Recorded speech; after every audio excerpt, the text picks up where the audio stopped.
Bismillahirrahmanirrahim. Assalamualaikum warahmatullahi wabarakatuh.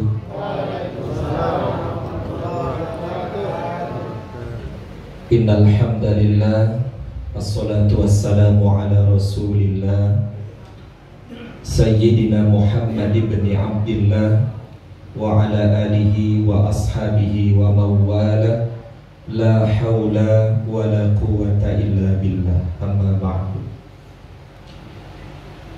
Yang terhormat Bapak RT Kepala Kantor Kementerian Agama Kota Singkawang, pengurus Masjid Darul Syuhada beserta para pemuka agama, pemuka masyarakat yang saya muliakan,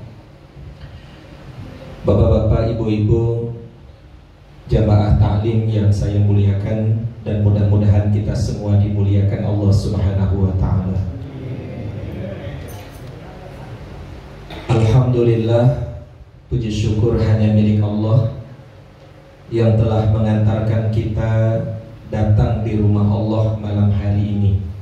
Kita berdoa mudah-mudahan kita semua diampuni oleh Allah Subhanahu wa ta'ala, dan mudah-mudahan Allah mencatat kita termasuk orang-orang yang diizinkan untuk menempati surga Allah Subhanahu wa ta'ala. Rasulullah bersabda, kullu ummati yadkhulunal jannah.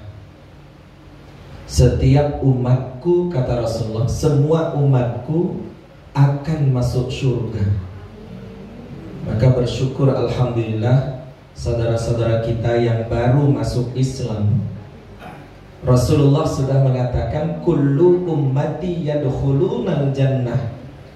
Semua umatku, kata Rasulullah, akan masuk surga. Mau masuk surga ya, Pak? Insyaallah. Mau dah, Bu?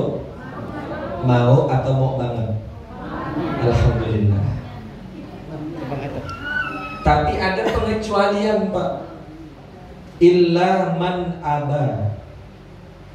Setiap umatku akan masuk surga kecuali yang enggan, yang daan mau. Ada tak kira-kira orang yang tak mau masuk surga, Pak? Ada tak, Bu? Ada, Bapak Ibu sekalian. Maka Rasulullah sampaikan, illa man aba, kata Nabi, kecuali orang yang enggan mau masuk surga. Qalu ya Rasulullah, wahai Rasul, kata sahabat, siapa mereka? Wa may ya'ba, siapakah orang yang enggan masuk surga? Siapa yang orang tak mau masuk surga? Siapa mereka ya Rasulullah? Qala, Rasulullah bersabda, man ata'ani dakhalal jannah. Siapa yang mentaatiku, kata Rasulullah, mau mengikuti sunnah-sunnahku, maka insya Allah dia akan masuk surga. Wa man asani, siapa yang bermaksiat kepada aku, tidak mau mengikuti petunjuk Rasulullah, mereka adalah orang-orang yang enggan. Faqad aba, sungguh mereka adalah orang yang enggan. Maka hari ini kita bersyukur, Pak. Kita bersemangat mau datang ke masjid ini. Jadi tolong saya harapkan saudara-saudara kita yang baru masuk Islam semangat, Pak, datang ke masjid ini. Semangat datang ke masjid, semangat datang menuju rumah Allah, semangat untuk belajar Al-Quran. Bagi yang sudah tahu, semangat untuk membaca Al-Quran, bahkan termotivasi untuk bisa menghafal Quran. Siap Bapak insyaAllah ya? Siap Pak? Saya tanya yang baru masuk, siap Pak? Wah, itu enggak tak selain itu. Siap Pak? Alhamdulillah. Ini Pak Haji Aman semangat, Pak Haji Aman ya. Alhamdulillah. Mudah-mudahan kita doakan mereka termasuk saudara-saudara kita yang istiqomah. Amin. Nah, saya kisahkan Ada nabi yang terlahir dari keluarga yang tidak beriman. Bisa jadi nabi, tapi bapak-bapak usah niat joknya jadi nabi baik. Ada hamba Allah, kekasih Allah yang dilahirkan dari tengah-tengah keluarga yang tidak beriman. Siapa kira-kira Bu? Bu? Siapa Bu? Nabi kekasih Allah yang berasal dari keluarga yang tidak beriman. Siapa Bu? Udah jawab tuh Pak Jamin. Beri nasibnya sudah Nabi Ibrahim. Alhamdulillah datang ke masjid dapat ilmu Bu. Bu, adik yang tidak tahu sekarang tahu. Alhamdulillah. Insya Allah kalau Kak Isa dibalik hadiah Pak Jaman. Udah siap Bu prasmanan. Nabiullah Ibrahim alaihi salam menjadi kekasih Allah, berasal dari keluarga yang tidak beriman. Ayahnya Azar, apa kerjanya? Nggak tanggung-tanggung Pak, tukang buat patung. Dan patungnya bukan untuk sekedar hiasan, tapi untuk disembah. Kenapa anaknya Azar ini yang ayahnya pembuat berhala, pembuat patung, Nabi Ibrahim tidak mau mengikutinya? Karena Nabiullah Ibrahim menggunakan logika, menggunakan akal, berfungsi akalnya. Kenapa aku menyembah Tuhan yang dibuat oleh ayahku sendiri?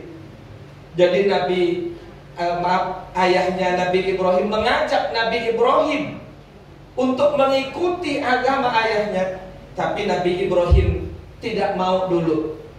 Maka Nabiullah Ibrahim Bapak Ibu beriman kepada Allah itu melalui penelitian. Bapak semari penelitian apa?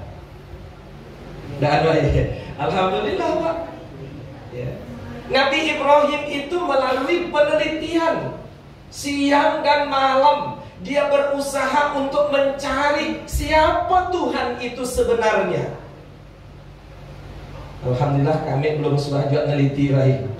Nah ini karena Allah berikan hidayah Pak. Ada yang langsung diilhamkan oleh Allah, ada yang lewat riset, lewat penelitian. Nah, alhamdulillah hari ini saudara-saudara kita yang mendapat hidayah dari Allah ini, saya yakin bukan karena paksaan, betul Pak? Dipaksa enggak Pak? Alhamdulillah. Dipaksa enggak Pak? Semangat Pak. Dipaksa enggak Pak? Alhamdulillah. Alhamdulillah Pak. Lama juga saya dengar. Tidak gitu Pak. Katakan tidak gitu Pak. Ya. Nah, ini adalah ilham yang diberikan oleh Allah. Kalau boleh saya katakan Pak, nikmat hidayah iman itu kategorinya adalah nikmat yang paling tinggi Pak. Nikmat yang paling tinggi. Berarti ada nikmat yang paling rendah Pak. Apa nikmat yang paling rendah? Harta. Harta benda yang setiap hari kita selalu berusaha mencarinya, ternyata itu nikmat paling rendah Pak. Paling rendah. Kenapa dianggap paling rendah? Karena siapapun manusia di dunia ini, mau beriman atau tidak beriman, semuanya diberi harta oleh Allah. Betul Pak? Betul. Dan harta ini hanya menemani kita ketika kita masih hidup. Ketika masih hidup, mati kita, ya Allah, dibawa enggak Pak? Ada ke orang mati bawa oto Pak? Jangankan otonya, STNK-nya pun tidak dibawa Pak. Jadi menemani kita waktu hidup saja. Kemudian nikmat yang menengah itu sehat. Nikmat sehat. Maka di waktu kita masih sehat ini, mari kita gunakan sebaik-baiknya. Sebab apa? Nanti akan datang masanya kita sakit, Pak. Akan datang masanya kita sakit. Rumah yang bagus, tidak lagi terasa nyaman, Pak. Tidak lagi terasa nyaman. Jangankan sakit parah, sakit gigi aja, Bu. Bu, sadar tak nonton TV waktu sakit gigi? Dan dia baru sakit gigi, belum lagi sakit hati. Ya Allah.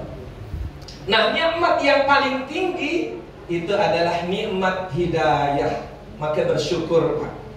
Kenapa dianggap nikmat hidayah itu paling tinggi? Nikmat iman itu paling tinggi, Pak. Karena tak semua orang yang ada di dunia ini diberikan hidayah oleh Allah. Nabi Ibrahim punya ayah, Pak, namanya Azar. Bukan daan didoakan oleh Nabi Ibrahim, didoakan. Tapi Allah tidak berikan hidayah kepada ayahnya Nabi Ibrahim. Ini udah kekasihnya Allah, Pak. Dapat predikat di hadapan Allah, Khalilullah, teman kesayangan Allah.